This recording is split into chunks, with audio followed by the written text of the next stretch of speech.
Hi, I'm Doug. And I'm Cathy. And this is Maggie Mae. Join us as we follow the moon. We are going to take you on a little tour today. We are just off of Interstate 90 in Montana at a little town called Reed Point. We're going to show you first of all where we're staying at the Old West RV Park, and from there the total of 3 blocks of the town of Reed Point. But it's 3 blocks that you will absolutely not want to miss. Come along. Thanks. Now we start off today with you on I-90 westbound, and we want to show you first of all this park. It's just a very small RV park, but what it lacks in size, it makes up for every which other way. As soon as you go off the exit, you'll start to see signs of the RV park right there on the right. It is that easy in and easy out.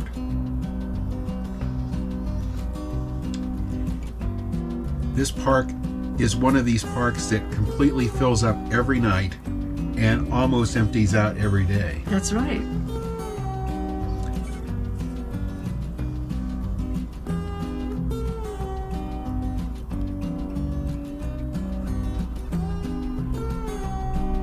And literally that far from the exit ramp, you'll see the sign for the Old West RV Park. And that no vacancy sign, we were told, is going to be up for at least the next 7 weeks after our visit. Yeah.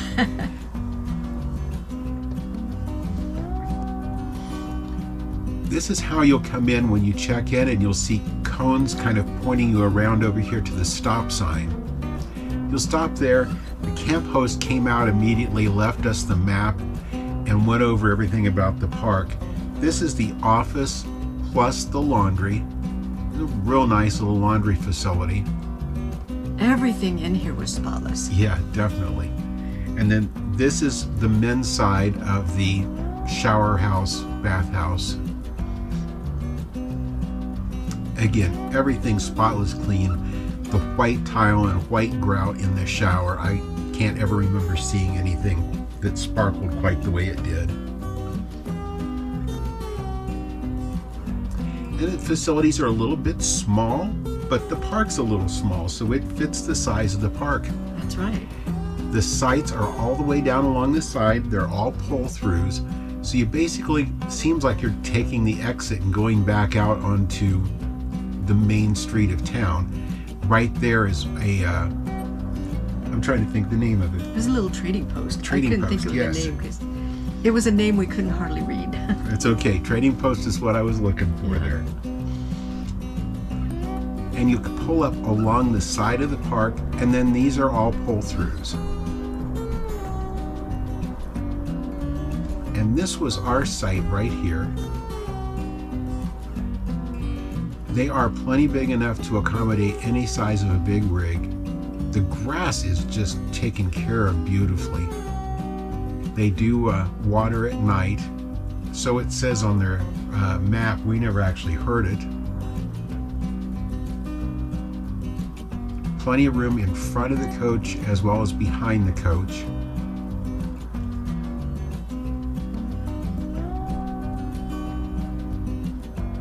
And the hookups, nice threaded sewer connections, 30 and 50 amp service in the box.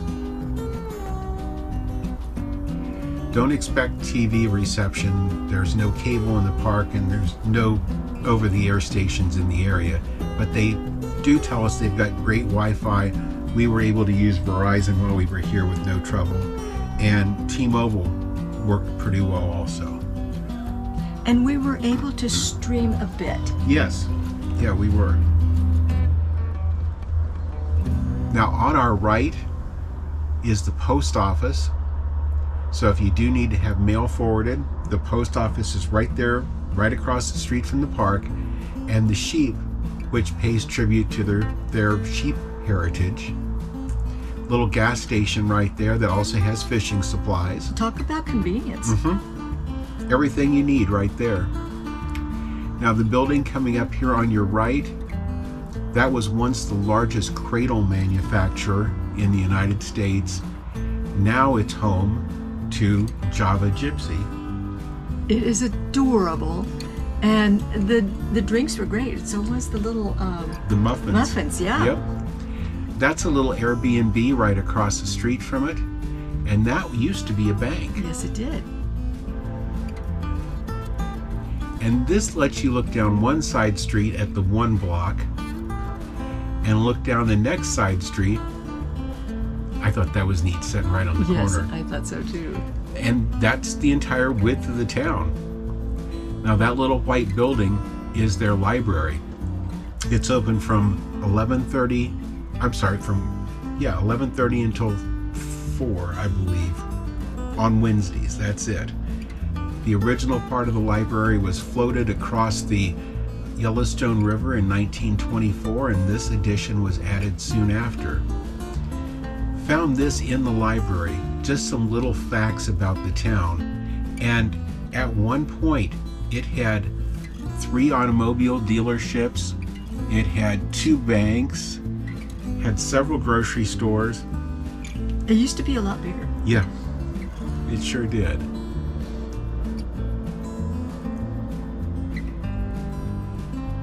And just cute little homes and cute little businesses all the way up and down this street.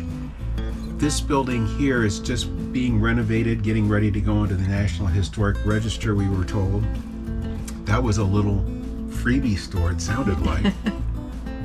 And don't think that this is a ghost town, because it is not a ghost town. Absolutely. We're told that population 96 has probably went up a little bit. 2 while we were here. Yeah. That was at one of the groceries at one point. It's now the Wild Horse Saloon, and it's also got a hotel sign in the window. That's their livery stables. And the Waterhole Saloon is kind of a favorite spot of everybody's in town. Absolutely. I think they get coffee in the morning down the street. They come down here for the evening. And we actually, in 4 days that we stayed here, we actually came down and ate here twice. The food is fantastic. The service is wonderful. The other half of the bison is not in the kitchen, so you don't have to worry about that. And a little bandstand and pool table in the back. This gives you an idea of the menu. It's huge. Anything from wings to sandwiches, great sides. Pizzas were fantastic. And they did have some good cookies too. Yes. We had some French fried mushrooms. Cathy had a cheeseburger with pepper jack all over it. And I had a supreme pizza. Everything This was our second visit. Yeah, everything was great. On the other side of the road, you can see the old depot that's now where the city park is. And those 2 buildings on either side of the road facing the railroad tracks are flour mills. They were pretty cool. Yeah, they were. They're not in use any longer, but they really are neat looking buildings. And just as they always say, the railroad tracks are the edge of town, and that is all the bigger the town is.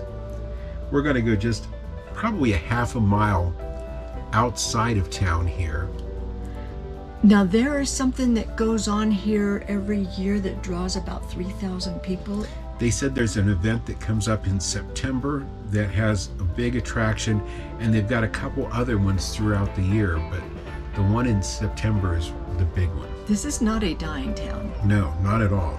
And there's people here that have lived their entire lives here, and they are very loyal to this little town. Absolutely. And you can sure understand why. They take a lot of pride in this little town. That bridge we were going across is the Yellowstone River, and it runs just across the north side of the town. And it's huge. It is. That's one of 3 fishing areas that we were told about. Well, Cathy, what did you think about this little town of Reed Point?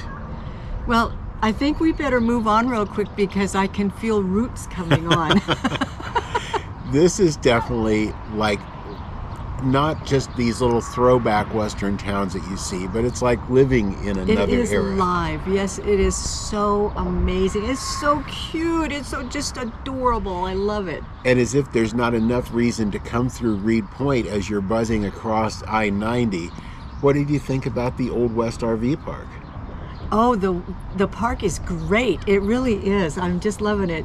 Now that train will wake you up. And Yeah. it's blocks away. Yeah, you've got the interstate right here. You've got the train just a couple blocks the other side of you. So you do hear them. You do hear them through the night, but they're not bad. No, they're not. You take just a few hours of being here and you're used to it. And I just kind of get lulled into the whole train thing anyhow. So. Yeah, this is so great. So anyhow, if you've enjoyed the video today, leave us a thumbs up. We certainly appreciate it. If you haven't already subscribed, be sure to watch for the button at the end of the video up here and ring the notification bell so you'll know when every single one of our videos come out. And thank you for following us as we follow the moon.